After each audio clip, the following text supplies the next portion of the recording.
Évangile de Jésus-Christ selon saint Marc, chapitre 6, versets 53 à 56.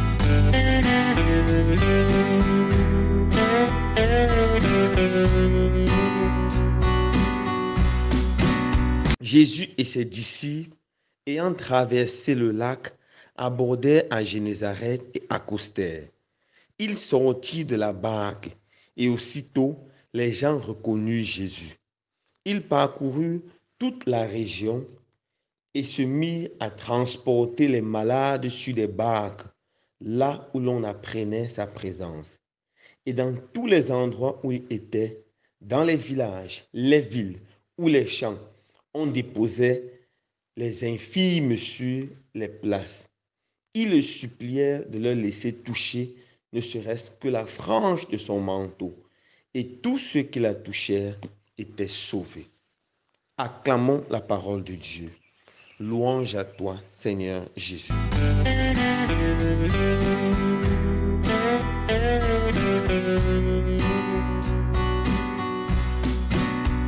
Frères et sœurs bien-aimés, hier, nous avons médité sur la souffrance.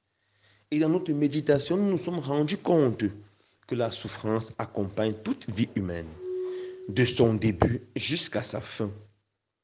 La souffrance est présente. Mais devant la souffrance, l'homme ne doit pas se résigner. L'homme doit continuer à lutter pour se sentir mieux. Car la gloire de Dieu, ce n'est pas l'homme qui est en train de souffrir, mais l'homme debout. C'est-à-dire l'homme heureux, joyeux, épanoui. L'homme qui est en bonne santé physique, spirituelle, psychologique, morale. C'est ça la gloire de Dieu. L'homme qui est capable de sourire, pas un sourire d'hypocrite, mais un sourire de gratitude envers son Dieu. Voilà la gloire de Dieu. Bien sûr, la souffrance sera là, mais l'homme devra utiliser tous les moyens légitimes, rationnels et spirituels pour lutter contre la souffrance dans sa vie et dans la vie de son prochain. Dans l'évangile de ce jour, on voit Jésus qui vient lutter contre la souffrance des pauvres. On le reconnaît et on lui apporte tous les malades. On lui supplie de permettre que les malades touchent ne serait-ce que la frange ou le bout de son vêtement. Et tous ceux qui touchent ce vêtement sont guéris. Jésus vient vraiment soulager tous ceux qui souffrent.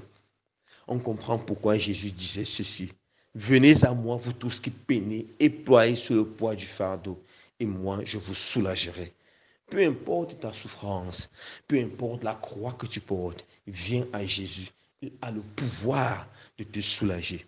Lorsque tu es malade, bien sûr, va à l'hôpital voir le médecin, mais aussi mets-toi à genoux et prie, car le médecin soigne, mais Dieu seul guérit. Devant toutes les situations qui te rendent triste, qui te font souffrir, fais tout ce qui est rationnellement possible pour t'en sortir, mais prie, demande la grâce du Seigneur. Devant la souffrance galopante dans notre pays, avec la vie qui devient de plus en plus chère, le carburant et beaucoup d'autres choses dont le prix ne fait qu'augmenter.